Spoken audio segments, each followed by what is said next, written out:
Fala pessoal, sejam muito bem-vindos a mais um episódio do TurboCast. Hoje eu tenho o prazer de receber ele aqui, monstro do Growth Marketing Raiz, fundador da Tegros, Felipe Romeu. Boa. Irmão, prazerzão. Obrigado pela presença. Espero que todos que estejam escutando aí possam aprender bastante sobre gestão, empreendedorismo e a visão de um cara que eu poderia dizer que é um dinossauro na internet por tanto tempo que está trabalhando aí.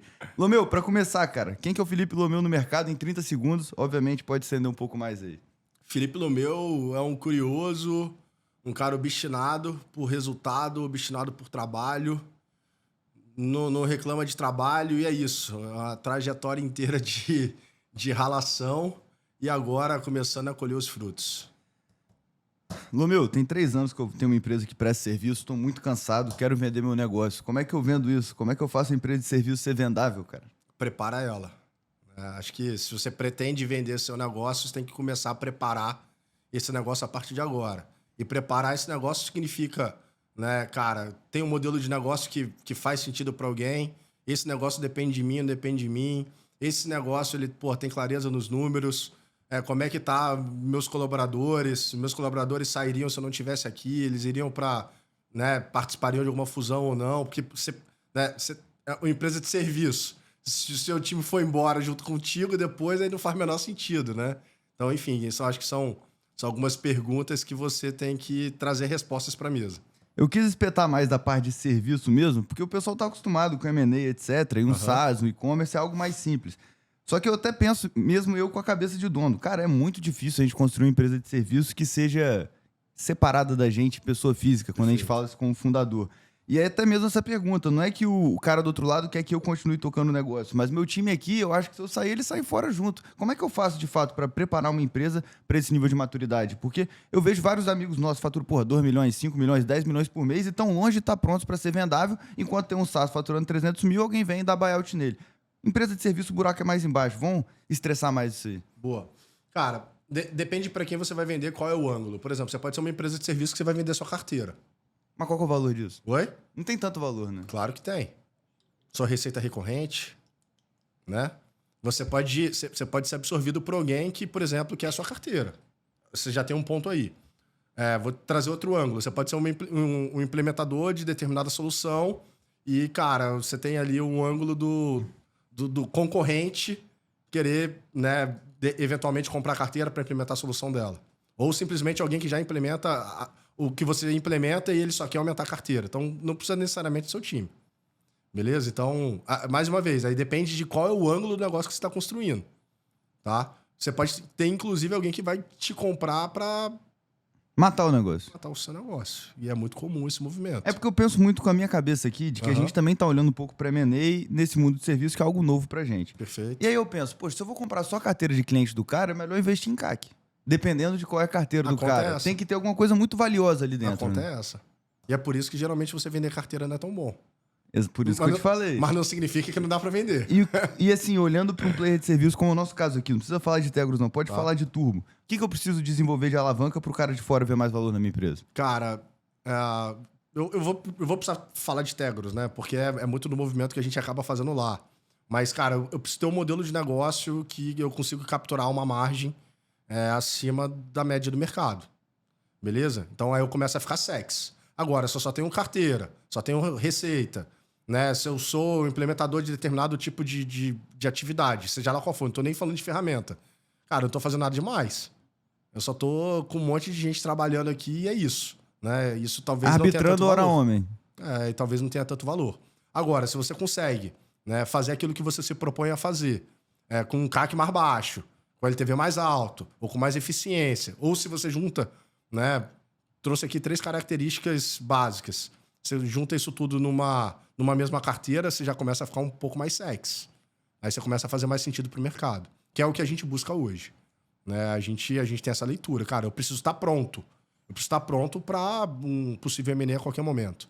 E a ótica do envelopar esse serviço com SaaS, IA e tentar vender no múltiplo mais alto, é um caminho também? Cara, esse eu acho que é o pior dos caminhos. Por quê? Cara, porque quando você começa a envelopar esse negócio, você não vira nem uma empresa de serviço nem de produto. Eu já passei por isso algumas vezes na minha vida. A própria Tegros já passou por isso. E o problema é que para você manter um time, né, de produto rodando, isso custa caro. E quando custa caro, né? Você tem que investir bastante naquilo ali, porra, esgota a sua energia. Enfim, esgota seu recurso, né? Hora, dinheiro, né? Hora, homem, dinheiro no final do dia, tempo, enfim. E aí o que você precisa acabar fazendo é cobrar mais caro pelo seu serviço para compensar aquilo. E aí você começa a cobrar mais caro pelo seu serviço. Mas você não está melhorando a qualidade do serviço porque o seu foco está na tecnologia. Você pode até melhorar, mas não necessariamente o quanto você vai melhorar vai acompanhar o valor investido. E aí você ainda tem uma outra questão que você tem, né, tem que se perguntar. O meu cliente, ele quer essa melhoria? Né? O meu cliente está disposto a pagar mais caro por essa melhoria? Nem sempre está. Tá? Então, quer dizer, aí você começa a ficar ali, você concorre com uma outra empresa de serviço, só que você está fora, porque você tem menos margem, etc. O que geralmente a gente faz é, cara, aquele lucro que eu teria que colocar ele na pessoa física, eu vou... buildar alguma coisa dentro da companhia. Exatamente, vou construir alguma coisa. Aí o problema que para você construir alguma coisa leva tempo. E aí essa pessoa física fica muito tempo sem dinheiro, que aí te gera para outro problema. Então, assim, óbvio, né? Não é uma receita de bolo, eu só acho que é muito difícil. Eu mesmo, mais uma vez, eu tentei fazer isso algumas vezes e, infelizmente, até o momento eu não fui bem sucedido. Porque espero não tentar a gente de novo. é muito desse. A gente tentou, não deu certo, disse que nunca mais ia fazer, mas toda hora ficou olhando pro lado e fala, pô, quero fazer. Cara, tô com 40 agora. Você tá com quantos anos, André? 26. 26.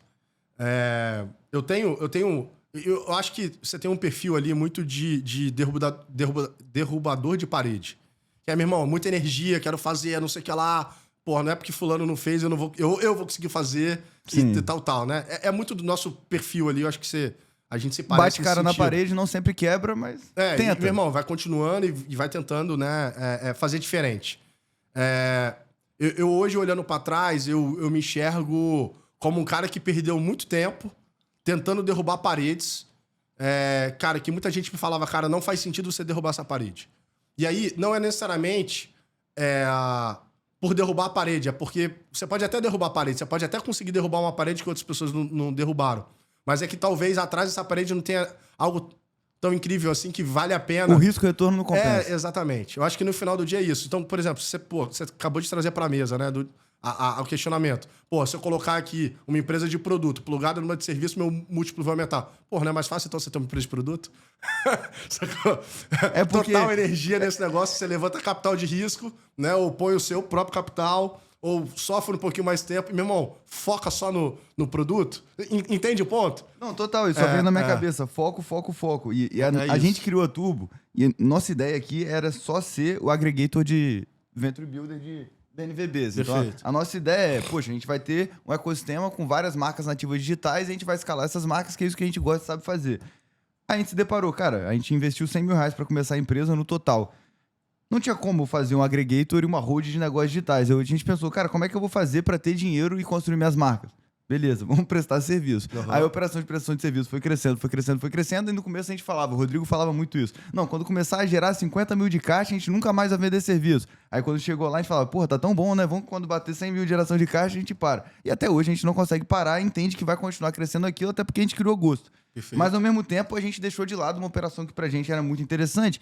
E eu não sei dizer que se voltando atrás eu não tivesse levantado um cheque com Venture Capital, minha empresa não estaria maior hoje fazendo só a parte de aggregator e hold. Então, assim, a minha próxima pergunta vai um pouco nesse sentido de que, para mim, a Tegros é a fotografia do empreendedorismo de verdade. É o cara que testa hipótese, acerta, erra, otimiza e vai alinhando ao longo do tempo o caminho que ele acha que vai ser melhor. Qual que foi a tese de vocês no início do negócio e quais transformações vocês passaram? Porque eu tô passando por transformações e todo mundo que tá escutando do outro lado também tá. E muitas das vezes o cara vai no podcast e ele não fala. Ele fala, beleza, perdi dinheiro ali, foi engraçado, agora meu negócio é esse. Mas a gente erra pra caralho. Então, assim, como é que vocês começaram? Qual que era a ideia e como é que isso foi mudando ao longo do tempo? Vou ter que fazer um long story short aqui, porque essa história aqui cabe num filme. Cara, para começar, a Tegros, eu comecei como um minoritário, eu não sou o idealizador da Tegros. Essa é uma história que quase ninguém sabe. Eu não sei nem se você sabia disso. Eu imaginei, porque eu vi no seu LinkedIn hoje que seu primeiro cargo era Growth Manager. Eu falei, esse cara não é fundador. Eu entrei no grupo de fundadores, mas eu não tive a ideia da Tegros, não tive nada. A Tegros, ela veio na minha vida como um convite no momento que eu tava fazendo como vocês estão fazendo aqui com o Venture Builder hoje. Cara, eu participava de alguns negócios, entrava, colocava energia, fazia aquele negócio tracionar, ficava com minha participação e se desse certo eu ganhava, se desse errado eu não ganhava nada. Beleza? Tava fazendo uma transição, eu tive uma startup que, me deu muita reputação, eu falei, cara, vou aproveitar, vou surfar, muito parecido com o que tem hoje no mercado de influencer, que o influencer ele vai e põe a cara dele ali e ajuda aquele negócio a decolar. Eu fazia isso só que com trabalho de growth. É o que a gente faz aqui também. É basicamente isso. Eu fazia isso nessa época. E aí me convidaram. A Tegros foi uma dessas empresas que me convidou para fazer isso. A tese da Tegros foi, cara, vamos atender o mercado de SMB, né? Pequenas e médias empresas. E o fundador na época, o idealizador, ele falou, cara, as pequenas e médias empresas, elas têm 10 dores principais. E eu tenho uma tese aqui que se a gente resolver, se não me engano, 6, 7 dessas dores, não é difícil, a gente consegue fazer isso com prestação de serviço. A gente faz tipo um grupo empresarial que vai atender com uma única empresa todas as dores da pequena e média empresa. Porra, ideia legal, tal. Então era para fazer uma consultoria. Empresa de consultoria mesmo, tá? Então, times pequenos, consultores bem especializados, cobrando ticket caro. E mais à frente a gente faria, inclusive, a gestão interina dessas empresas, quando necessário, que é quando a gente ia fazer nosso uplift ali, capturar uma grana mais interessante do que só prestar o serviço de consultoria. Eu falei, cara, pô, beleza, faz bastante sentido para mim. Então eu entrei ali com uma função inicial de tocar uma frente que era desenvolvimento de negócios e marketing. Então eu era uma área dentro da Tegros. E aí... Isso para atender os clientes. Para atender os clientes, beleza? E aí eu entrei com essa área. Acabou que no começo eu ainda estava fazendo um movimento muito próximo de startups, coisa do tipo, e ainda com a pegada de pegar projeto de risco. E a Tegros, ela não tinha esse perfil. Só que acabou que alguns desses projetos de riscos, cara, tava dando muito certo. A Tegros, outros sócios não queriam entrar nesses projetos de risco, então eu comecei a ser, na verdade, ali o cara estranho na companhia. O elefante na mesa, né? Exatamente. Acabou que, mais uma vez, isso foi dando certo. Veio um primeiro grande projeto pela minha área, por isso tá dando certo, que foi o V1, lá do Grupo Pega Branca. Me colocaram na mesa o seguinte desafio. Cara, esse é um produto que vai morrer. Hoje eu posso falar isso, é público, né? Eles iam matar, de fato, o V1. Eles falaram, cara, se você der jeito nesse produto, você tem aí uma avenida interessante de crescimento para sua reputação, né? Como Tegros. E aí eu tinha um desafio ali de, em 6 meses, fazer o negócio crescer 10 vezes. Obviamente era um negócio pequeno. Tudo que é pequeno você dobra, triplica de tamanho. Mas, cara, não é tão fácil você crescer 10 vezes um negócio dentro de uma companhia como um Grupo Pega Branca, que toma decisões, né, de uma maneira mais lenta. Naquela época, hoje em dia, cara, mudou totalmente. Eles perceberam o quanto que inovação significa. Enfim, acabou que o V1 deu certo. E qual foi a estratégia de Growth aqui para crescer 10 vezes em 6 meses? Já volto para isso, senão eu vou me embolar aqui. Eu não sou acelerado como você. Vou anotar aqui. Enfim, conseguimos bater aí uma meta de crescimento de 11 vezes, né, em 7 meses. Foi muito bom. E aí, a minha área, junto com a área do Rodrigo Missaja, que era um outro sócio, que ele tocava a área de tecnologia da informação, deu muito certo, porque tudo que eu fazia precisava dele, né, e para ele escalar a área dele, precisava de mim. E você não conhecia ele? Cara, eu conhecia mais de vista. Ele foi um cara que me convidou. Ele era aluno de um MBA da FUCAP, ele me convidou para dar uma aula, ele me indicou lá dentro. E aí acabou que parte desses alunos eram, inclusive, os sócios dessa empresa. Enfim, então a gente teve uma sinergia legal. E acabou que... Mas a sinergia profissional mesmo com o Rodrigo Missaja aconteceu dentro da Tegros. E aí acabou que, cara, a gente, por uma decisão de negócio, não fazia muito sentido. A Tegros estava começando a ficar conhecida como empresa de growth, né, para esse tipo de projeto. As outras áreas, elas ainda faziam o que elas já se propunham a fazer antes da Tegros. Então, por exemplo, eu tinha um escritório de advocacia lá dentro. Não fazia muito sentido, sabe? Era um negócio meio desconectado. E então a gente decidiu separar, e aí eu e o Rodrigo, a gente comprou a parte dos outros sócios, tá? E então, ficou vocês dois. E aí ficou nós dois como majoritários. A gente tinha 3 conselheiros no começo, que entraram como conselheiros / investidores ali. E aí a gente, inclusive, recomprou uma parte deles para deixar o negócio com valor. Um cap table mais bonito. Um cap table adequado, a gente reorganizou o valuation, e aí a gente foi tocando a Tegros como ela é hoje. Mas, cara, eu tô falando do primeiro 1 ano e meio de Tegros. De lá para cá, a gente já se reinventou várias vezes. Eu já saí da gestão da Tegros 2 vezes, inclusive voltei a última vez em maio do ano passado.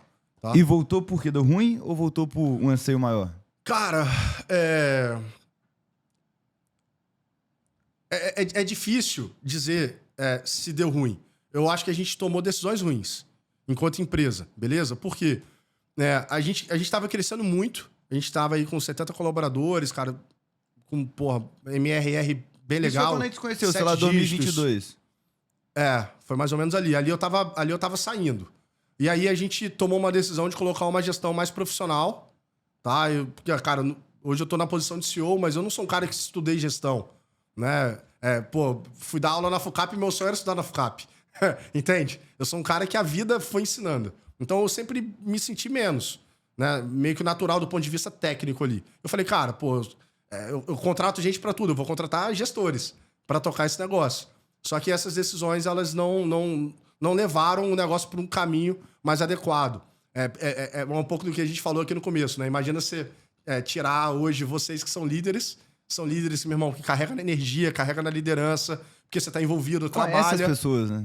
É isso. E aí você põe um cara que, meu irmão, vai fazer um tipo de cobrança diferente, um cara mais engessado, um cara que vai buscar número, não tá muito preocupado com gente, etc. Cara, o que aconteceu no final do dia foi o caos. E a gente, né, pra você ter uma noção, a gente perdeu 70% do faturamento. Cara, isso eu não sabia. A gente perdeu 70% do faturamento. A gente tava aí com umas 70 pessoas. E aí, quando eu voltei, enfim, a gente fez um monte de mudança. A gente recolocou muita gente no mercado, mas tomei decisões difíceis. Inclusive de modelo de negócio, a gente mudou muito. A gente chegou até 18 pessoas. Então, assim... A empresa, ela tava ali, foi para 70, voltou para 18 e hoje tem? Hoje a gente tá com na Tegros uns 45. Tá? E quando você fala na Tegros, porque tem outros negócios aí. Tem os outros negócios, e aí cada negócio tem o seu time, que é o que agora é onde eu quero te puxar. Boa. Né? Acho que a decisão mais inteligente que a gente foi fazendo... Repara, eu falei que eu saí da Tegros. Mas toda vez que a gente, enquanto sócios, a gente se reorganizou, é como se cada um ficasse responsável por um negócio. Entendeu? Então, por exemplo, o que eu acho que é muito inteligente? Cara, não significa que... eu não posso ter uma empresa de produto, uma empresa de serviço, uma venture builder. Mas, cara, quem que é o líder de cada iniciativa? Vocês, enquanto grupo, já que vocês têm uma conexão e sabem onde querem chegar... É o 3G. Irmão, exatamente. Meu irmão, quem que é o cara que vai tocar serviço, quem é o cara que vai tocar produto, com orçamentos diferentes, né? Com tudo diferente. Posso dividir espaço, posso ter sinergia, posso ter um centro de curso compartilhado? Maravilha, ótimo, né? Mas você tem que pensar enquanto negócio, cada negócio é um negócio, senão esse negócio começa a ficar uma salada. Total. Minha leitura. É como a gente pensa, adoraria que já tá no momento, só que quando a gente começou a fazer isso, a gente percebeu que hoje o único negócio que a gente tem precisa dos 3 caras. E aí, né? Aí é loucura. Preparar um pouco mais pra depois a gente começar a fazer outras coisas. Boa. Vamos adiantar, que senão a gente fica só na mesma pergunta. Eu já tinha várias coisas pra te perguntar, frente que você perguntou aqui, mas infelizmente a gente não tá no Flow, a gente tá no TurboCast, tem que ter 45 minutos. Como é que eu faço pra cobrar caro igual a Tegros? Cara, reputação e profundidade. E você tem um outro lado que sabe que esses caras vão fazer tudo que for necessário para alcançar aquilo que eles te venderam ou aquilo que você esperava quando você contratou. Isso muda, tá? Pensa da seguinte maneira: quando você contratou um pedreiro para sua casa, o que você espera dele? Você espera um serviço. Beleza? Agora você contratou, meu irmão, o melhor pedreiro, ou você quer a melhor casa feita pelo melhor pedreiro. Você vai buscar um pedreiro, meu irmão, não importa quanto ele vai te cobrar, mas você vai contratar ele, se você, obviamente, puder pagar. Só que se esse cara te entregou mais ou menos, o que você vai fazer? Você vai destruir esse cara no mercado. Seria a reputação, então, o alfa desse mercado para ter margem? Cara, eu acredito muito na reputação, mas a reputação ela é algo que você constrói com o tempo, com base nas suas entregas, né? Então, por exemplo, se eu tiver que te atender como cliente e se, cara, o projeto ele não estiver alcançando o resultado que eu espero, o que você esperava, cara, eu tomo prejuízo nesse projeto e pra mim tá tudo bem. Eu sempre fiz isso na minha vida inteira. Não é todo mundo que toma esse tipo de decisão. E aí é por isso que eu sou conhecido dessa maneira. Eu costumo dizer muito na Tegros que não é sobre dar resultado e também não é sobre ser reconhecido. É sobre você dar um resultado reconhecido. Então, não adianta eu te dar resultado se você não reconhece que aquele resultado eu contribuí. Não adianta você dar 3 tapetas nas minhas costas e me reconhecer que eu tentei e não te dei resultado. Eu tenho que fazer de alguma maneira você entender que aquele resultado que eu te dei, você reconhece que eu contribuí. Saca? Esse cara... Não, e eu ia te fazer a pergunta em cima disso. Como que eu faço para conscientizar o meu cliente acerca do resultado que ele espera que eu vá entregar para ele? Cara, conversa, tá do lado dele, explicar. Cheguei atrasado aqui basicamente por isso. Eu tava nesse momento no cliente, né?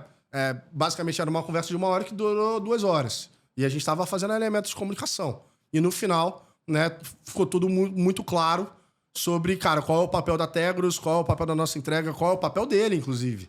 né?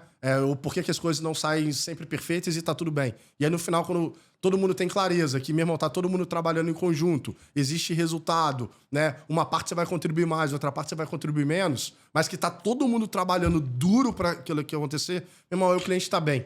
No final do dia, pensa da seguinte maneira. Quando você contrata alguém, você quer ter certeza que aquele cara tá fazendo o melhor que ele pode fazer.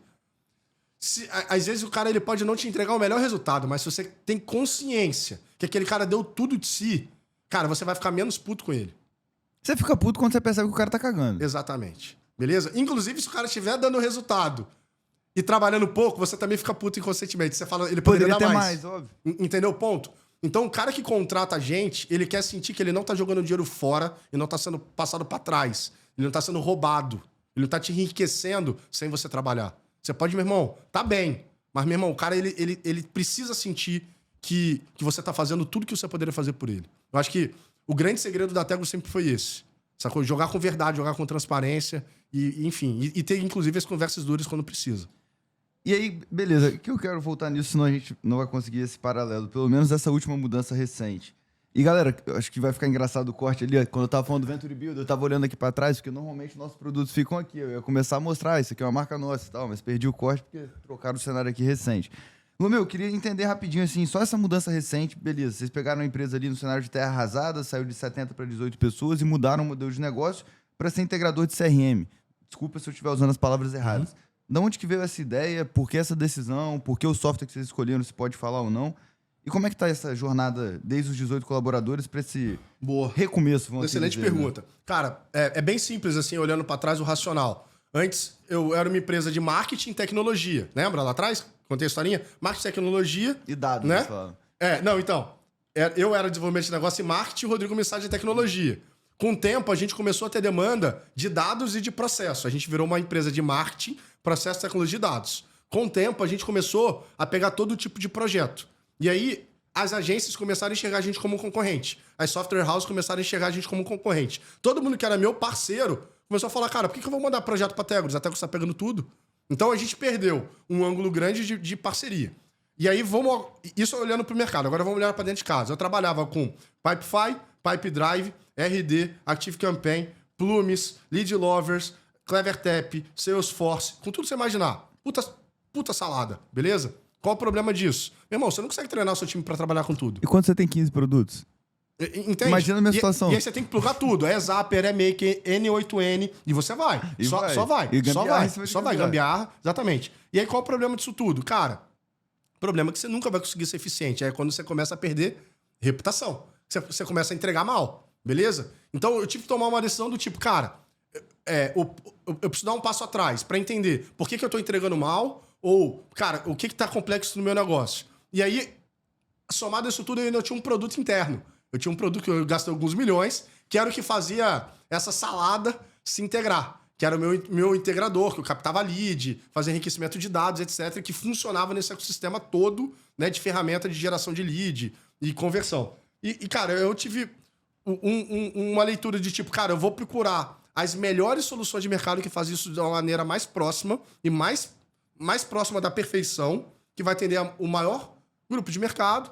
E aí eu comecei a fazer uma matriz de decisão de ferramenta. E aí, nessa matriz, né, no resultado final ali, para vendas high touch, né, com pipeline de vendas, com ser humano, eu encontrei o HubSpot como a melhor solução. E para low touch, eu encontrei, né, a CleverTap, que pô, é uma ferramenta de alta volumetria. Inclusive, hoje nós somos primeiro na América Latina como implementador. Então isso já me põe, cara, à frente de todo o mercado. Do Hub ou do CleverTap? Da CleverTap. No HubSpot a gente já tá em top 10. A gente foi... Eles ainda estão... Quanto fatura uma ordem disso aqui, sabe?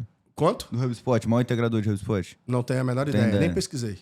Porque eu quero ser o maior, então eu não tenho... Mas eu gosto de sentir o cheiro. Eu não tenho referência. Mas eu penso da seguinte maneira. SAP que tem um monte de gente SAP integrando. Tem um monte. Salesforce tem um monte, né? HubSpot tem ninguém é melhor que os dois. O HubSpot tem vários. O HubSpot tem vários. Assim, não tem um relevante. Né? Você tem uma NextForce, uma V4 tá inserida nesse mercado e tal. Mas o meu cheiro foi o seguinte. Eu cheguei em Gold, que geralmente os parceiros chegam em 6 meses, eu cheguei em 45 dias. Em Platinum, que geralmente ele chegou em 1 ano e meio, 2 anos, eu cheguei em 5 meses. Né? Hoje a gente já tá no quadrante aí de top 10 Brasil. Beleza? A gente ficou em terceiro Rock of the Year na América Latina, né? O terceiro novato... E esses caras dão moral pra caramba pra integrar. A gente vai pra Colômbia agora. A gente vai pra Colômbia agora em julho. Então, cara, a gente cresceu muito no ecossistema. Você repara, em 5 meses alcançar esses números foi incrível. Mas por que a gente alcançou isso? A gente entende muito de tecnologia. A gente entende muito de dados, a gente entende muito de processo. Então, eu modelei o negócio em cima de 2 soluções. Então, cara, essa mudança, ela foi animal. Por quê? Porque ela começou a me dar margem. Agora tudo playbookável e tal. Assim, a gente tem uma super dor de corno. Você chega lá e fala o seguinte, eu quero implementar Pipe Drive. Eu falo, não te atendo mais. Quero fazer tráfego, social media, site, atendo, tchau. Não atendo. Eu fui pelo caminho contrário, me dá que eu não faço. atendo. Antigamente a gente fazia isso, agora não mais. Não então... mais. E essa história de que o Google ia comprar o HubSpot? Esfriou? Tinha uma história, não tinha? Rapaz, não sei. Saiu notícia, tudo. Eu não sei. Podia me Imagina comprar. o Google Ads nativo com o HubSpot? Podia me comprar, seria legal. Eu vendo também, pagando bem. E aí entende que eu tenho um ângulo agora, né, como implementador. Entendeu? Eu tenho um ângulo como implementador, E aí sou muito bom no que você ganha faço. integrando e você ganha algum tipo de sustentação depois. A gente, na verdade, você ganha uma comissão ali da ferramenta que é padrão, assim, não é nada muito expressivo, né? Ajuda muito mais ali com o custo de aquisição, mas o principal, de fato, é você ganha com implementação, gerenciamento e sustentação.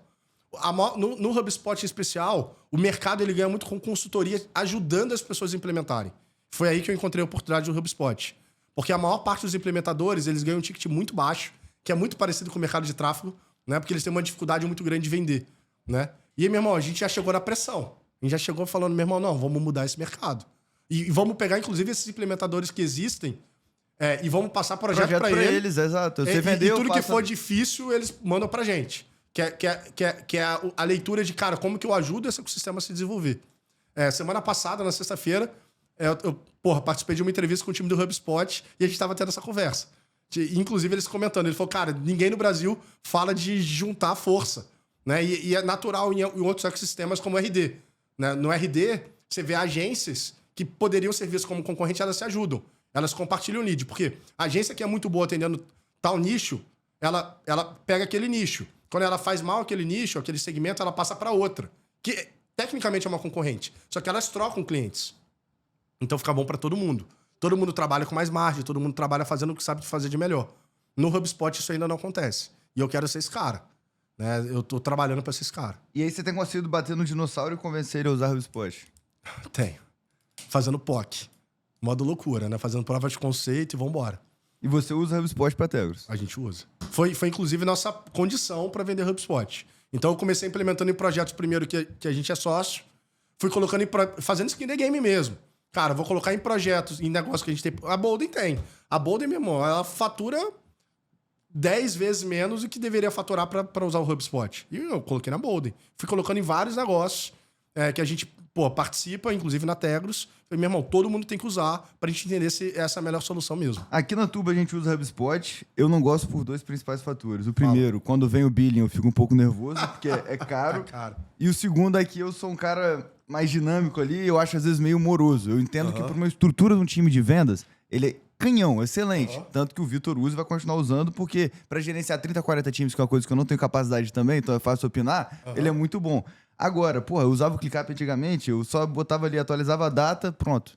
Eu já sabia o que a tarefa estava para frente. HubSpot eu tenho que subir o contato, eu subo a empresa, eu cadastro não sei o que lá, mas é para isso também que as automações funcionam depois, né? Se eu não tenho esse processo inicial, eu não rodo. Então, assim, eu sou meio cachorro louco, fico um pouco irritado, porque eu acho ele meio humoroso, mas o pessoal aqui adora e não pensa sair de jeito nenhum. Eu uso o ClickUp também, só que ClickUp é para gestão de atividade. É porque o meu CRM tá no ClickUp.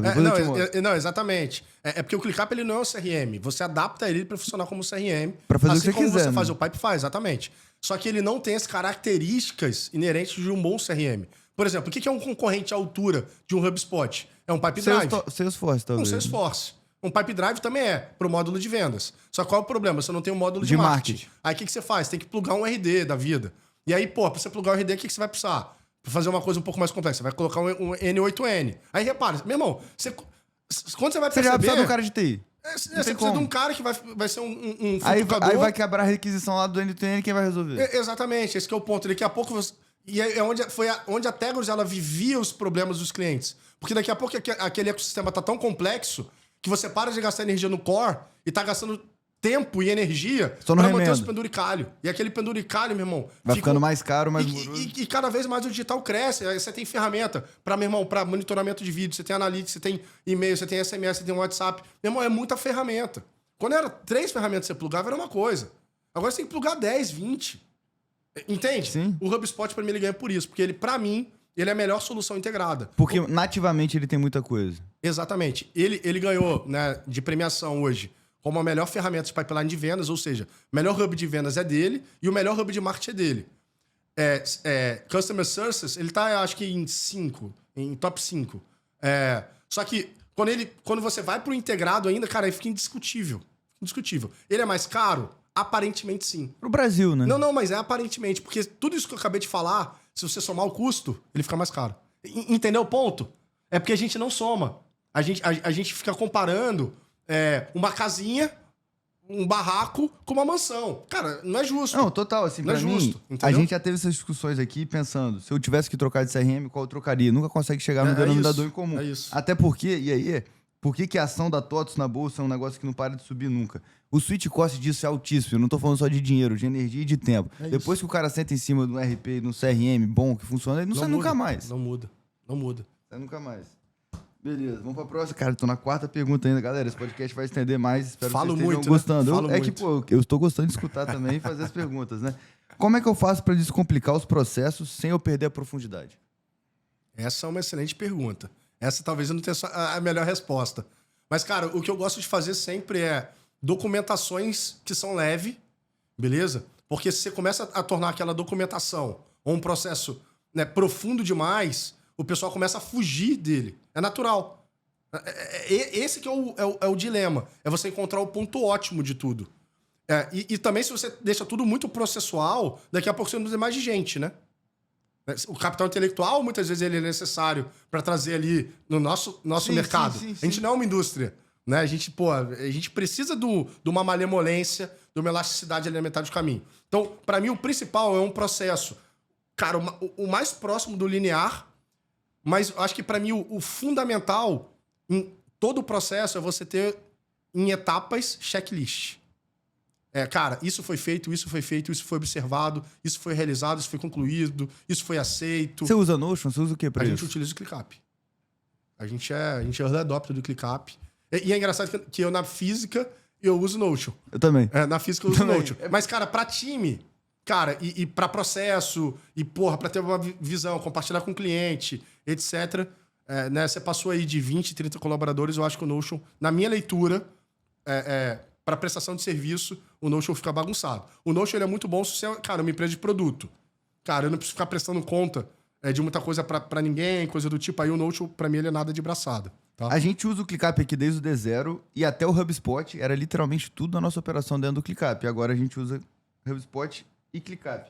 E o Notion também a gente usa entre os sócios aqui, mas pra galera toda é o ClickUp, porque realmente o front é bonito. Você consegue organizar as coisas de forma que todos consigam achar. E pro usuário usar também, acho que é mais tranquilo. O ClickUp ele segue a mesma lógica, né? Ele junta tarefa, documentação, aí você tem um Gantt, você tem Kanban, você tem lista, você tem chat. O chat eu nunca usei. A gente começou a usar lá, a gente usava Google Chat, já Eu tô usou no Slack. A gente usava Slack, já usamos Discord, fomos pro Google Chat e agora a gente integrou 100% o ClickUp. E tá funcionando? 100%. Meu irmão, tá funcionando maravilhosamente bem. A gente contratou uma consultoria para isso, inclusive. Né? Deixa eu anotar isso aqui. Foi fantástico. Foi um processo, mas o bom é que você fica com o ambiente totalmente integrado. Que é a mesma história do HubSpot. Né? Então, o que eu tenho buscado E sempre... o meu HubSpot é integrado com o meu ClickUp. É o último remendo que eu tenho. Porque isso é vira legal. lá, porque eu opero o cliente pelo ClickUp. Aí vira a venda e cai no ClickUp certinho, com os status, tarefa, tudo. Como que eu consigo garantir que eu tô contratando as pessoas certas pra minha empresa? Só pergunta fácil. Só pergunta fácil. Pergunta que se eu tivesse resposta, já Tava estaria rico. Mas vamos lá. Cara, o que eu voltei a fazer também nessa mudança quando eu retomei ali para a cadeira de CEO? Muita gente pode chamar isso até de microgerenciamento. Mas eu tomei uma decisão que todo mundo que vai ser contratado na empresa, até a gente voltar, né, a ter um volume considerável de colaborador, que eu considerei como 100, beleza? Vai passar ali pelo líder direto, vai passar, obviamente, pelo recrutamento e seleção, vai passar pela minha rede de pessoas e passaria pelo líder acima do líder. Então, por exemplo, cara, se esse cara vai ser contratado pelo back-office, vai passar pelo líder do back-office, vai passar pelo recrutamento e seleção, pela head de cultura e vai passar por mim, porque eu tô acima do back-office. Vai ser contratado pela operação. Faz parte de um líder de implementação de HubSpot. Então, o líder de implementação de HubSpot vai passar pelo diretor de operação, passa por mim, recrutamento, seleção e head de pessoas. Então, repara, eu criei um processo de seleção bem mais criterioso. Então, eu garanto que o meu funil de contratação, ele tá mais eficiente do ponto de vista de, meu irmão, esse cara, ele contempla todos os ângulos diferentes, né? Cultura, gente, critério técnico, visão de futuro, E esse etc. último cara é só você ou é você mais alguém? Não, só eu. Só eu. O último passa por mim. Eu praticamente não rejeito ninguém. Eu basicamente falo o seguinte... Você chancela o que a galera falou. Eu chancelo. Eu falo, cara, a gente tá contratando esse cara, mas já fica de olho nisso. Ou, cara, esse cara não vai ter fit pra onde a gente tá indo como empresa. Vocês deixaram isso pra trás. Então eu fico muito mais como alguém de controle de qualidade do que qualquer outra coisa, sabe? Obviamente tem alguns que eu rejeito. Eu falo, meu irmão, esse cara não tem o menor perfil. Essa pessoa E é bizarro ter passado por 4 entrevistas e chegar pra você alguém assim, né? Só que é engraçado que vai melhorando. E esse que é o ponto. É a melhoria contínua. Entende? Foi por isso que eu criei isso. E é por isso que eu quero que a gente faça isso até os 100. Que eu quero fazer uma máquina de contratação adequada. Porque o custo da contratação inadequada é absurdo. Pro nosso negócio? É absurdo. Né? Porque esse cara demora pra aprender, ele demora pra... Você põe ele na interface com o cliente, ele pode fazer uma cagada, ele destrói seu negócio. E no meu negócio, ainda eu tenho um volume grande de clientes sendo operados, às vezes, por um único cara. Quando ele sai, é um caos. É isso. É um caos. E a gente fez exatamente isso. Em janeiro desse ano, a gente mudou o processo seletivo e todas as últimas entrevistas passam por mim, Rodrigo ou Vitor, e tem 3 ou 4 antes. E tem mudado muito o perfil da pessoa que entra. Melhora muito. E aí você olha no olho do cara e fala, meu irmão, você não vai me deixar na mão não, meu irmão. Eu tô te contratando, você não vai sair. Porque tava muito comum aqui o cara entrar, porque tava sendo, vamos dizer assim, talvez soft a percepção que ele tinha da empresa. Uhum. Ele caía aqui, viu que era uma selva, pedia pra sair antes. Agora eu tô alinhando antes. Você vai trabalhar... Não vou seguir aqui não, que a gente tá gravando. Mas um ponto importantíssimo aí, que também é outra parada que aconteceu o seguinte, não sei se acontecia aqui com você, mas que era, tô trabalhando com fulano de tal, eu nem queria trabalhar com ele. Ou, como que, você não viu que esse cara não tem fit com a gente? Quando você envolve todo mundo tá comprado com aquele cara. Então todo mundo participou do processo daquele cara. Ou tá comprado ou tá vendido, não fica aquela... E aí, meu irmão, um não joga bomba pro outro. Fala, mas você também contratou mal? Entendeu? Não, todo mundo contratou mal, todo mundo fez parte daquele processo. Então, isso é mais um processo, né, que a gente implementou lá muito mais pra gente melhorar também enquanto empresa, sacou? E dessas 48 para 100 pessoas, você acha que é quanto tempo? Cara, tecnicamente, a gente aguenta até final do ano aí com 70, se a gente bater 100% do nosso BP, porque a gente tá com um time, nesse momento, que tem uma capacidade de atender mais projetos, que esse também é algo que eu faço. Eu prefiro contratar antes e me espremer minha margem, mas para eu ter capital intelectual já treinado... É a capacidade ociosa da indústria. Capacidade, exatamente. Capacidade ociosa para trazer projeto, para eu não perder reputação. Óbvio que ali fica uma área ou outra, às vezes, né? Que fica no limite. Uma área acaba ajudando outra, faz uma compensação. Mas, idealmente, até final do ano aí, umas 70 pessoas e bater os 100 pessoas. Se eu não me engano, metade do ano que vem. Eu não lembro de cabeça, mas é segundo semestre do ano que vem. E agora a pergunta que surgiu, como é que você divide lá assim, a equipe de operações? Vamos dizer, o cara que está atendendo o seu cliente e executando a integração HubSpot. Uhum. Ele trabalha em dupla, ele trabalha em squad, é um time só? Como é que você faz isso? Cara, esse movimento a gente já mudou. Todo ano a gente muda. O mais atual, o recente, né? A gente tem basicamente um time de implementação, a gente tem uma house. Essa house ela presta serviço, inclusive para o time de implementação. Você tem um time, né, voltado para implementação principalmente de HubSpot, um time de implementação de CleverTap, e aí você tem um time de sustentação, e você tem o que a gente chama de analista, que faz as melhorias, que é praticamente um recurso semi-dedicado para atender 2, 3 projetos, que esse cara vai ficar procurando oportunidades nos projetos, né, de melhoria de CRM, o cara vai ficar procurando gargalo, enfim, o cara que fica procurando alavanca de crescimento. E aí, todos esses times, eles geram demanda para a house. A house, essa house não é uma house só de marketing, é uma house, inclusive, de tech. Então, cara, eu tenho uma demanda de tecnologia, preciso fazer uma integração, preciso fazer um dashboard diferente, preciso de uma peça, preciso de uma landing page, aí ele demanda para a house. E os times são pequenos. Então, a gente está com um ângulo agora de times menores, 3, 4 pessoas no máximo. E aí a house maior. E como é que você faz com o CX? Você tem, sei lá, 30 clientes, 2 CX, 15 para cada um. Os números estão totalmente fictícios, mas como é que você faz isso? CX, ele fica dentro de RevOps. Ele fica dentro...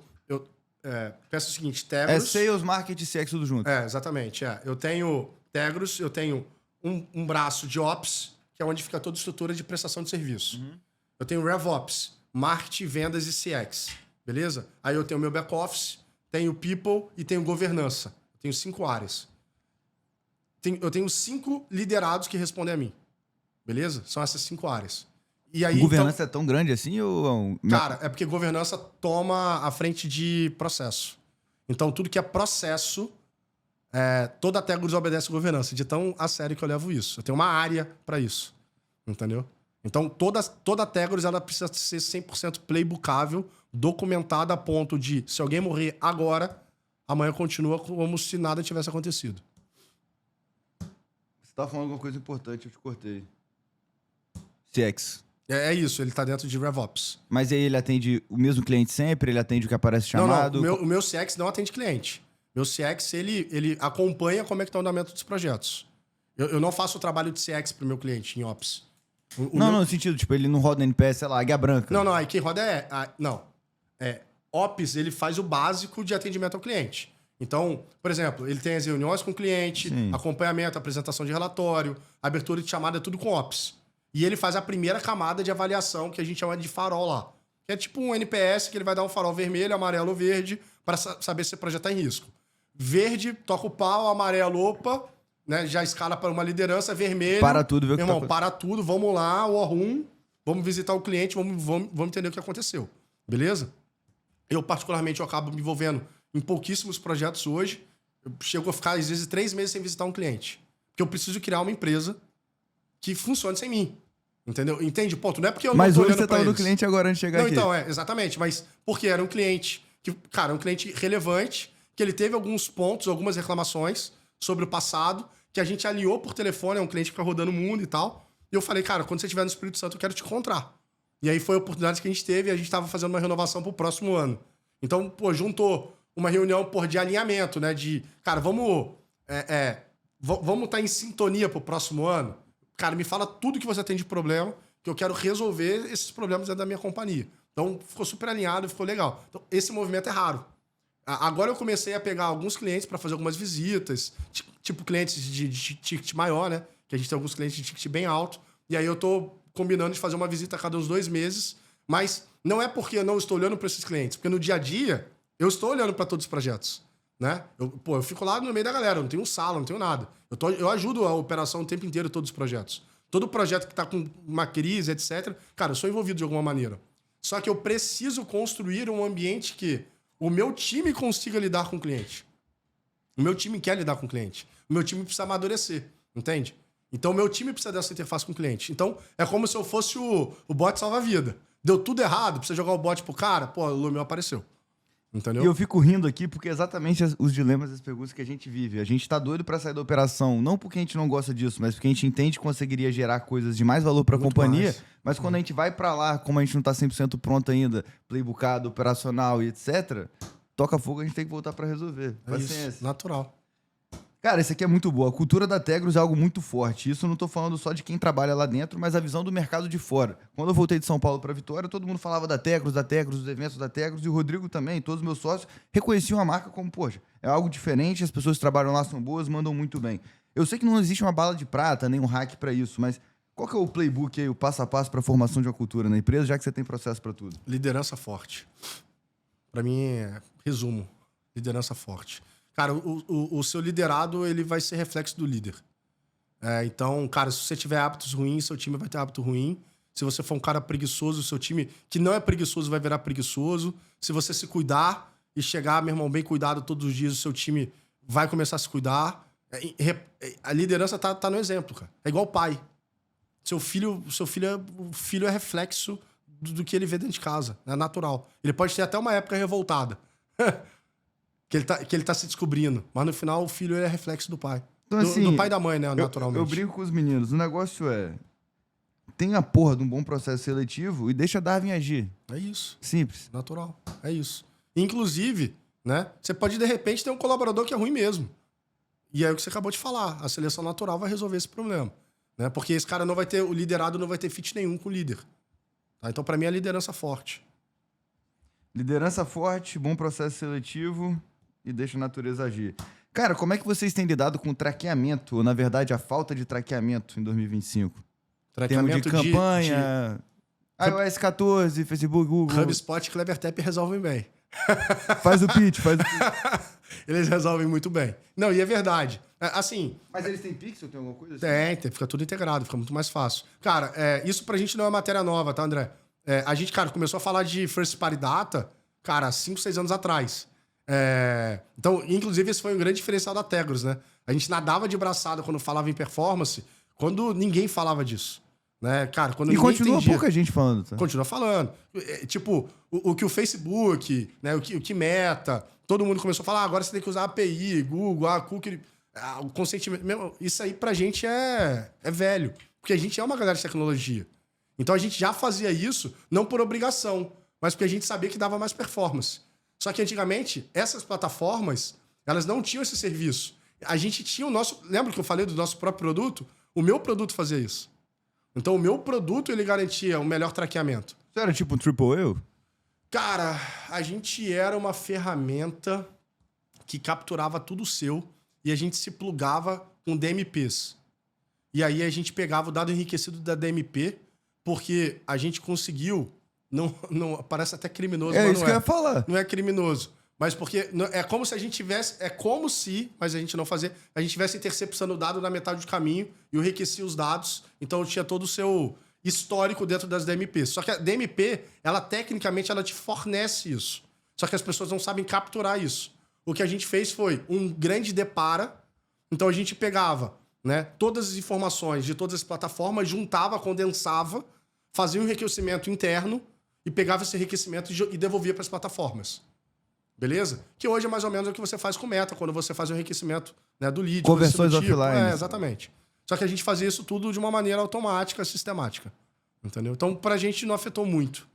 Tá? Boa. Cara, você falou um pouco disso antes, mas acho interessante a gente voltar. Como é que vocês se dividem entre sócios hoje? Aí você falou que nem é mais sobre Tegros, né? Sobre os negócios que vocês têm. Como é que vocês dividem atribuições, responsabilidades e o que cada um tá tocando ali? Tá. Cara, eu sou o cara que toma mais risco. Eu sou o cara que toma risco, o cara que... Quebra a parede. Quebra a parede, põe todos os sócios em furada, mas de vez em quando consegue aí um bom resultado financeiro também. Hoje eu tô na posição de CEO, o Rodrigo Missagia, que é majoritário da Tegro junto comigo, ele tá na posição de COO, e o Felipe Loureiro, ele tá na posição de CRO, né? Ele tá responsável pela área de receita. Antigamente, o Loureiro era responsável por essa parte de operação, de projeto, e eu e o Missagia, a gente ficava de co-CEO. Então a gente dividia muito as decisões no dia a dia. Foi quando eu saí a primeira vez, o Missagia ficou sozinho de CEO, a gente contratou um COO, e aí agora eu voltei como CEO e ele ficou como CEO. Então ele tá olhando para dentro, eu olho para fora, que é mais ou menos o nosso combinado. Então tudo de ops, ele que toma a decisão, confio nele 100%.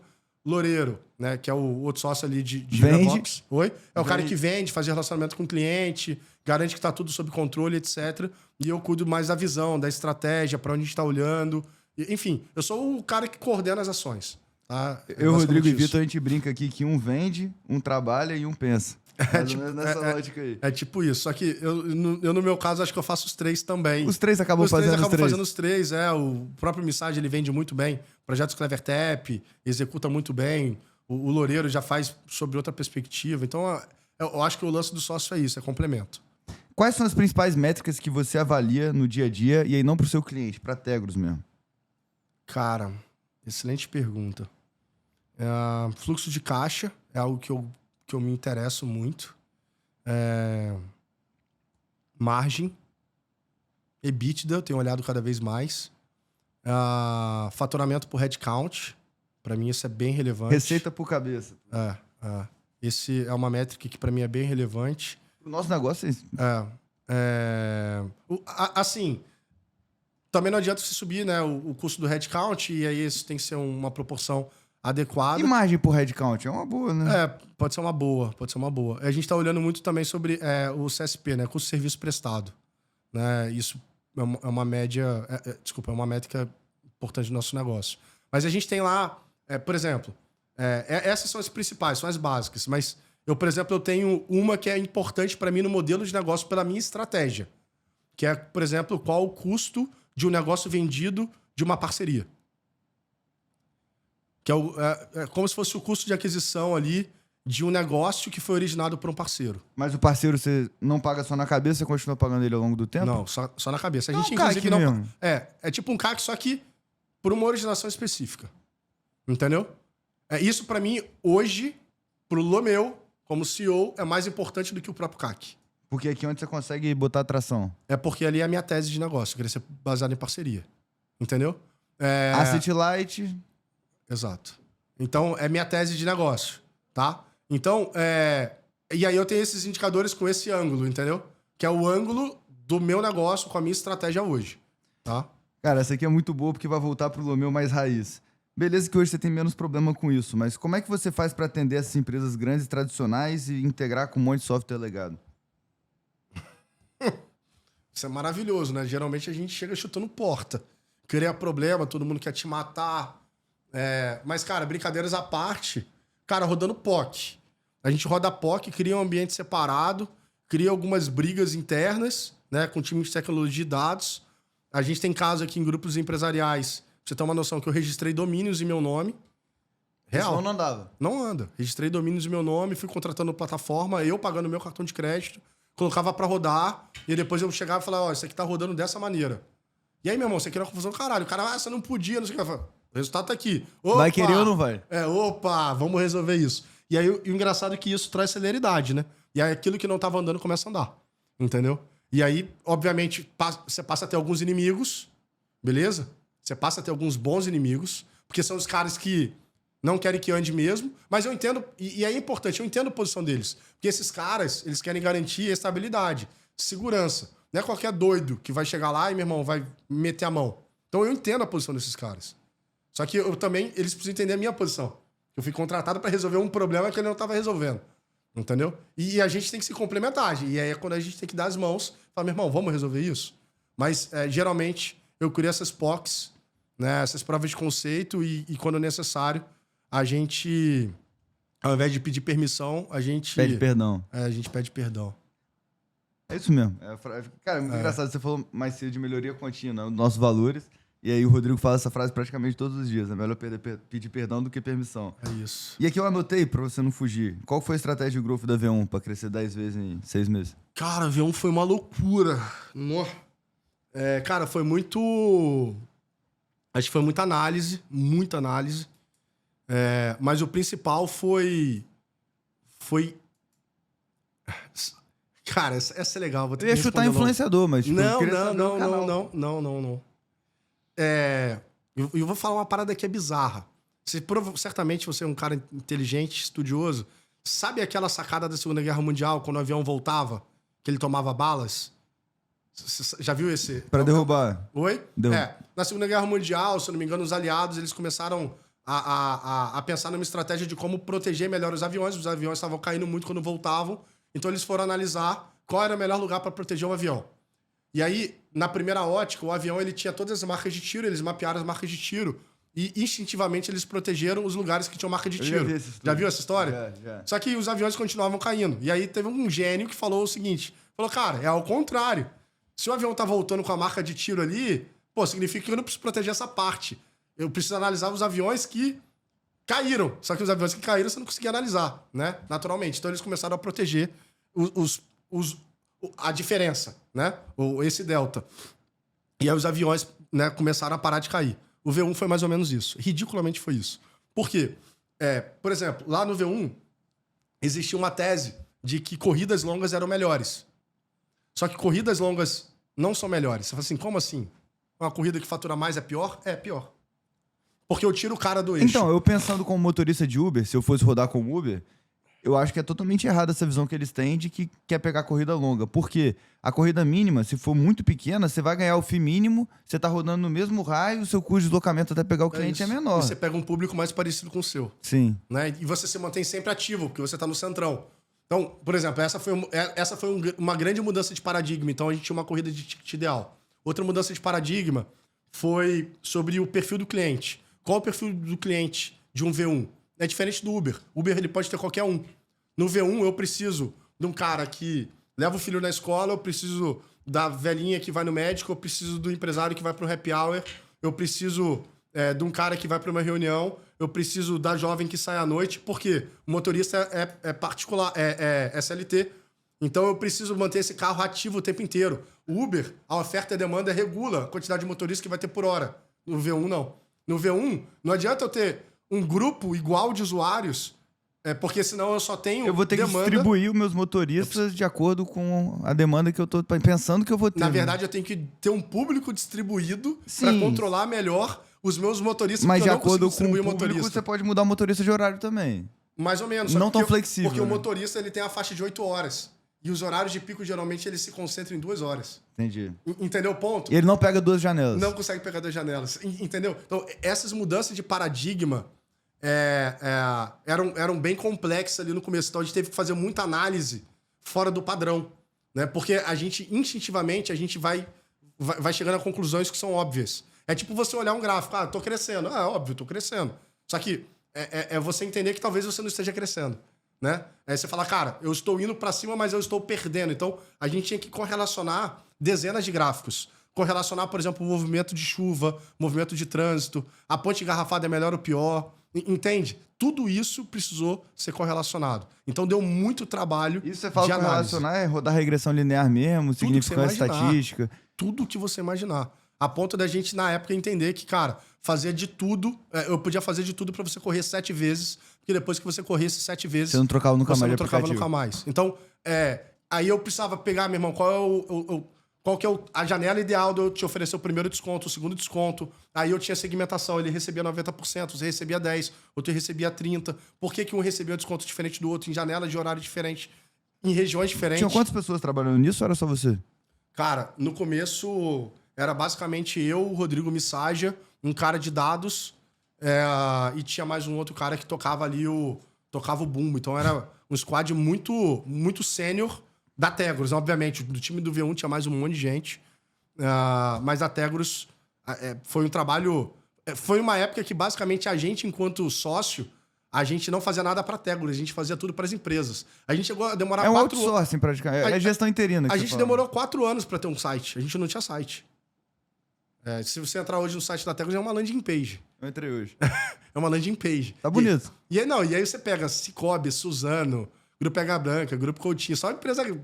Pequena. 80% do faturamento fora do Espírito Santo com uma landing page. 100%, André. 80% tá fora, por causa do HubSpot agora. Não, já era.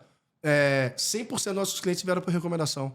A gente nunca rodou tráfego até sexta-feira. Sexta-feira começou o tráfego agora. E remarketing, inclusive, muito mais ali pra gente ficar falando com a nossa própria base. Olha que loucura. 100% de recomendação. Do primeiro CNPJ até hoje, são quantos anos? CNPJ? Sim, da consolidação daquela primeira empresa que tinha 8 BUs. Da Tegros. Da Tegros, 7 anos. 7 anos. Da minha vida, primeiro CNPJ tem 18 anos. 17 anos o primeiro CNPJ e do primeiro projeto 25 anos. 26 anos. 26 anos. 26 anos no campo de batalha. Sabe quantos anos? Fazendo teste. 26. 26, né? Pô, testando, otimizando, é o famoso teste de hipótese. A gente é pago pra isso. Eu brinco com os meninos. Todo empreendedor é pago pra fazer teste de hipótese. Cara, ficou bem raiz essa folha aqui. Cara, esse mapa tá maravilhoso.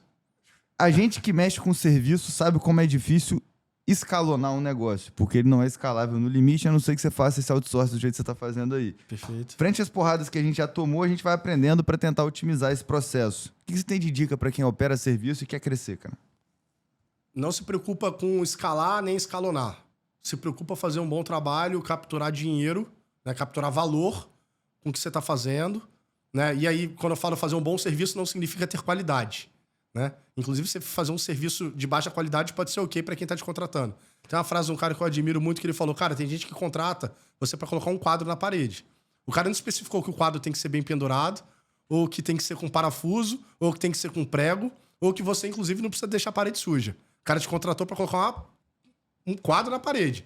Aí você precisa entender que tipo de quadro você põe para você entender qual é o tipo de público que tá te pedindo pra você colocar quadro na parede. Sacou a parada? Então, cara, só que você tem que fazer muito bem aquilo. Cara, se o seu negócio é colocar quadro na parede e deixar a parede suja, meu irmão, seja o melhor fazendo isso.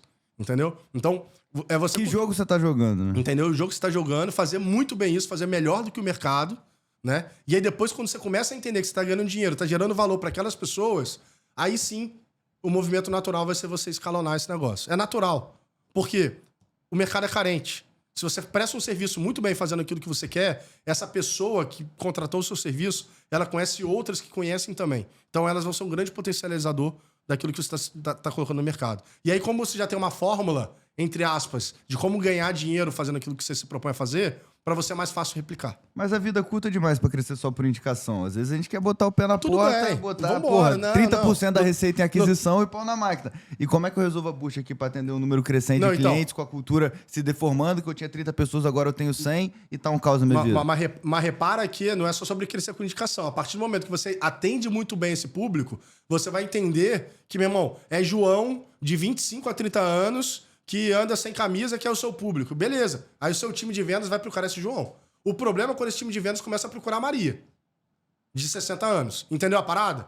Então você tem que entender muito bem para quem você resolve o problema. Vamos pegar aqui a história do café. Você gosta de café especial ou não? Mas Starbucks, gosto, você gosta? Gosto. Aquele é o cara do café especial. Gosta de café especial? Você gosta de um Starbucks? Então, adianta eu te vender Starbucks? Não. Entendeu a parada? Esse que é o ponto. E não adianta eu colocar qualquer peça, convencer ele de nada. Ele não vai parar no Starbucks. Qual o problema? Tá nele ou tá em mim? Tá em mim que tô gastando energia com ele. Você gosta de Starbucks, eu vou vender pra você, porra. Sim. Entendeu? Eu não tenho que melhorar meu produto pra ele. Eu tenho que vender o meu produto pra você. E eu acho que é onde as empresas erram. Entendeu o ponto? E tá tudo bem. Não significa que eu sou pior ou melhor. Não significa. Na verdade, quem é melhor é quem vai ganhar mais dinheiro. Ou vai, né? É esse que é a sacada. Entendeu, André? Eu só tomo porrada. Foco em CP, foco em CP, foco em isso, CP. Eu pô. tenho as respostas dos meus problemas, isso. mas eu quero chutar a porta. Não, e aqui, Porra. e tá tudo bem testar de vez em quando e vender pra um cara diferente. Sim. Porque você pode entender que você ali tá capturando valor. Porque quando você vende muito pro CP também, você acaba criando uma bolha. E aí você cria uma verdade. E aí vira uma verdade absoluta. Você para de olhar pro lado. Só que, cara, isso tem que ser um teste. Cara, pô, eu vou tentar concentrar aqui a maior parte do meu negócio pro meu CP. E aí, detalhe, não é fácil, tá? Falando aqui, parece que eu só vendo meu CP. Sim. Não é. Mas é onde a gente quer chegar. Entendeu? É onde a gente tem que trabalhar pra chegar. Eu acho que esse que é o ponto. Boa. Cara, a gente poderia fazer um podcast só disso. Já tá estendendo que oração? Rapaz, vai ficar incrível esse. Mas eu gostaria que você desse uma palhinha pra galera sobre IA. A gente poderia falar muito disso, mas qual que é o 80-20 pra Tegros hoje em uso de IA? Cara, piar pra onde eu tô indo. Então, 80-20 é difícil. Cara, estudem. Eu acho que a única coisa que eu tenho a dizer, e para qualquer área, estudem IA. Esse negócio não é hype. Eu vim do mundo digital que é antes da bolha.com. Eu vi muita coisa acontecendo. Beleza? Participei de muitos projetos, participei de muita coisa. E a IA, ela pode, de fato, trazer uma vantagem competitiva se você saber usar bem, pelo menos nos próximos anos. Óbvio, eu não tô falando daqui 20, 30, 50 anos, né? Não é sobre isso. Mas só Deus nesse sabe, momento... 30 anos hoje ninguém consegue projetar mais. Não tem como, sacou? Mas, cara, se você souber usar bem ela, e aí não precisa fazer coisas extremamente complexas, não. Tô falando, meu irmão, usar um chat GPT, saber fazer boas perguntas, entender engenharia de prompt, né? Como armazenar dado em memória, como relacionar projeto, fazer o básico. Se você faz o básico, amigo, você já tá à frente de 98% da população brasileira. Brasileira. Não precisa ganhar o mundo inteiro, não. Eu tô falando Brasil. Só você ganhar... Meu irmão, você já tá muito à frente. Então, pra mim, IA é um puta de um mercado promissor. E pra mim, né, mais uma vez, nos meus negócios eu tenho utilizado bastante. Eu, particularmente, cara, pra você ter uma noção, eu uso IA pra interpretar os meus sonhos. Pra correlacionar por que eu sonhei aquilo. Ao invés de você jogar na internet, né? Tipo, sonhei com cobra, o que isso significa? Rapaz, tá em um SaaS, hein? Oi? O que eu sonhei hoje? Você fala com a IA, ela te faz um diagnóstico. Mas ela precisa saber o seu contexto, e esse que é o ponto. Mas aí a gente faz Não, aqui, exatamente. Né? Aí você tem que explicar tudo pra ela. Então, esse tipo de detalhamento, cara, é incrível. Então, se você souber muito bem prompt, meu irmão... Qual que é o nome do profissional que lê sonho? Não é cartomante? Não tenho a menor ideia, mas você já pensou no nome de um produto, né? A gente pode ser sócio. Qual o stack de ferramentas que você usa na Tegros hoje? Já falou de ClickUp, falou de HubSpot, tem mais alguma coisa? Google Workspace, gerenciador de senha a gente utiliza... Pô, não vou falar porque senão eu falei de segurança, mas a gente utiliza uma. Compliance Pack.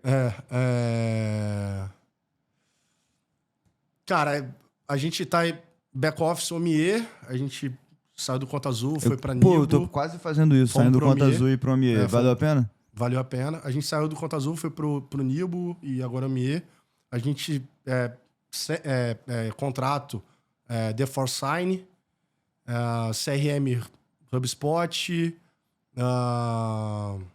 acho que é isso, né? ClickUp, gestão interna, Exatamente. gerenciador de Exatamente. senha, Eu só vou ChatGPT como ferramenta de... E como é que você faz agora que, como a gente tem muita gente usando, ele fica aparecendo, você tá tendo um problema de segurança, eu joguei você pro For Mini porque tem muita gente usando o mesmo acesso. Você compra um acesso para todo mundo?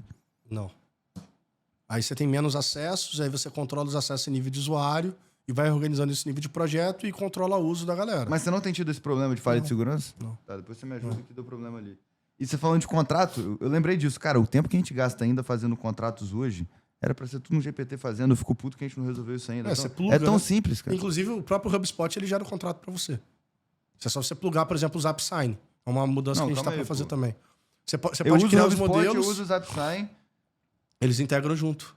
Mas Você o cria um preenchimento modelo, das informações... Você cria um modelo, ele vai preencher... Mas é como se fosse drag and drop ou ele tem algum tipo de inteligência? Você pode já deixar parâmetros estabelecidos e aí, se você tiver um contrato customizado, você só põe o que for customizado ali dentro, você cria uma propriedade de preço no HubSpot e é isso, lindo. Mas no caso do cliente já tem a propriedade de valor, de produto. Ele preenche. Ele preenche. É igual a sua integração, provavelmente, que você tem com o ClickUp e HubSpot. Que ele manda fechou alguma coisa, ele manda pro ClickUp os dados. Ele vai fazer a mesma coisa com o ZapSign. Porrada. Quais são os próximos passos da Tegros? Qual que é o sonho grande do negócio? Cara, a gente tem trabalhado para ocupar um quadrante ainda mais relevante no mercado HubSpot. Brasil. Antigamente eu olhava muito para América Latina, mas eu entendo que o Brasil tem um mercado gigantesco, tá? Então eu tô focado muito em Brasil dessa vez. E, cara, eu quero figurar ali top 2, top 3 até o final do ano que vem. Beleza? E tenho um desejo, e acho que aí sim é o sonho grande, de passar por um bom M&A. Eu acho que a gente tem uma capacidade gigantesca aqui como implementador, mas que se a gente tivesse, né, uma empresa, né, que desse um suporte mais sofisticado pra gente, principalmente nível de gestão, tá? E a gestão de negócio, não gestão operacional. E, cara, com boa saída comercial, canais bem desenvolvidos, etc., certamente a gente mudaria a vida de muitas famílias. É o TOTS esse cara, não? Quem sabe? Pode ser. Só que eles estão com RD, né? 2 bi. E aí, de repente, o meu ângulo faz sentido. Beleza. Cara, última pergunta antes da gente ir para as finais. Isso aqui é uma opinião minha, tá? Só existem 2 bons tipos de profissionais para contratar em 2025. Ou o cara é sênior ou um estagiário cachorro louco. O middle market não serve para nada. Qual que é a sua opinião sobre isso? Cara, eu acho que não vou ser tão extremista assim. Eu já passei dos 40. eu gosto muito do sênior, porque o sênior ele é independente, beleza? Ele é um cara que, ele funciona no home office. Só que o moleque novo, ele tem energia, que o sênior muitas vezes não tem, né? E natural, os cara tá, entre aspas, cansado. Um sênior geralmente... E aí, quando eu falo de sênior, pessoal, que fique claro, né? Um cara que tem uma posição de sênior com 23, 24 anos, não, que isso é normal também no mercado, né? Muitos caras muitos novos contratados como sênior, e essa é uma estratégia do mercado para não te pagar mais. Falando, o cara é sênior mesmo, o cara que, meu irmão, tem 10 anos de estrada ali, fazendo o que faz, pelo menos 10 anos. Mas esse sênior, geralmente, o cara já tem família, é um cara que, meu irmão, que não tá tão disposto a passar madrugada trabalhando, perder tantos fins de semana, que geralmente o cachorro doido, é cachorro louco? Cachorro doido? Eu não sei se você entendeu a pergunta. Eu falei que só existem esses 2 tipos que são bons. O sênior e o estagiário cachorro, meio do caminho que eu não gosto. Não, tem sim. Cara, eu trabalho com muito cara pleno. Só que eu acho que é um trabalho mais de cultura. E aí sim eu tenho que discordar. Porque eu acho que tem muito cara pleno, tem muito júnior querendo chegar pleno. Só que tem muito cara ruim, mas tem ruim em todos os lugares, entendeu, André? Tem muito estagiário horroroso. E tem muito cara sênior horroroso também. Então acho que talvez tenha sido mais o ângulo aí do caso de vocês. Mas eu particularmente, eu trabalho hoje com muitos plenos que são bons, tá? Eu nem sei definir o que é júnior sendo pleno. Vai, júnior... Tô falando do jeito que eu olho as coisas aqui. Júnior há uns 2 anos de mercado, até 2 anos de mercado. Então, é porque eu não gosto desse tipo de definição. Cara, então... Faz diferença? Com o tempo você vai perceber que faz. Obviamente tem pessoas que distorcem o tempo. Quer falar sobre distorção de tempo? Distorção de tempo é o que você faz. Você trabalha quantas horas por dia? Bastante. 12 horas? Mais. 14 horas? Deve ser. Você distorce o tempo. Então, 4 anos pra você vai ser 8 anos de um cara que é CLT. E aí, óbvio que você tem que levar isso em consideração. Entendeu? Você tá distorcendo o tempo. Só que tem coisa também que essa distorção de tempo de trabalho que você vai fazer não vai te trazer. Por exemplo, a energia que você tem, cara, é uma energia, foda de um cara de 26 anos. Só que um olhar pro mundo sobre outra ótica, você não vai conseguir ter comparado com um cara que trabalhou 10 anos fazendo aquela mesma parada. Porque esse cara, ele acaba tendo mais experiência. Experiência de vida. Não necessariamente uma experiência... Mas não se aprende com os danos e não com os anos? Também. Então, acho que os dois aprendem, tá? Eu acho que... E aí eu acho que, mais uma vez, a idade ela tem me mostrado muito isso. Eu tenho aprendido muito com o diferente. Eu tô aqui aprendendo com você. Entendeu? Então, cara, eu aprendo com um cara que é CLT, que quer estabilidade. Eu aprendo com esse cara. Entende? Eu não necessariamente eu preciso trazer pra minha vida. Mas eu preciso aprender com ele, inclusive, pra contratar CLT melhor. Entendeu? Pra eu pensar, cara, eu acho que você deveria ser um CLT. E por aí vai. Entendeu a parada? Então, eu acho que a gente aprende com todo mundo. E aí, voltando pra pergunta, eu acho que sim, tem bons plenos. E tem bons júnior, tem bons sênior, mas também tem muita gente ruim. A verdade é que tem mais gente ruim do que gente boa. Definitivamente. Acho que esse que é o ponto principal. Beleza. Tá? Vamos fechar, então. Tentei fazer uma piada, não consegui da maneira que eu gostaria. Lomeu, quando eu falo sucesso, qual que é a primeira pessoa que vem na sua cabeça? Brasil, mundo... Quando eu falo sucesso, a Ayrton primeira Senna. pessoa. Cara, eu achei que mais gente ia falar isso. É a primeira vez que alguém fala. Livro que você mais indicou e deu de presente? Cara, eu gosto muito de Napoleão Hill. Quem pensa enriquece. Gosto muito também da biografia do Elon Musk, a primeira. Gosto muito dela. Não é que saiu agora? Não, a primeira. A nova eu não li ainda. Preciso ler. Eu comprei e não li, eu sou horrível com livro. A antiga eu gosto porque ela tem alguns dramas que me chamaram a atenção. Ele com o pai, essas coisas. O drama das decisões difíceis ali. Eu gosto muito de biografia. O da Nike falando que é bom pra caramba, o Mark da Vitória. Da Nike eu não li. Phil Knight. E aí, pensando em negócio, né? Você pega um Jack Welch aí, enfim, aí são os clássicos, tá? Mas não é pra todo mundo, né? E o livro não convencional?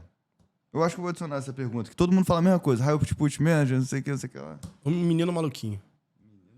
Maurício de Souza. Lugar do mundo que você ainda não foi, que é muito ir. Nova York. Nunca foi? Nunca fui. Já morei nos Estados Unidos e não fui pra lá. 3 conselhos pro Lomeu de 15 anos. Trabalhe primeiro pra alguém. Isso você não ia esperar de mim. Mas eu penso nisso. Trabalhe primeiro pra alguém. More fora mais tempo. Penso isso também.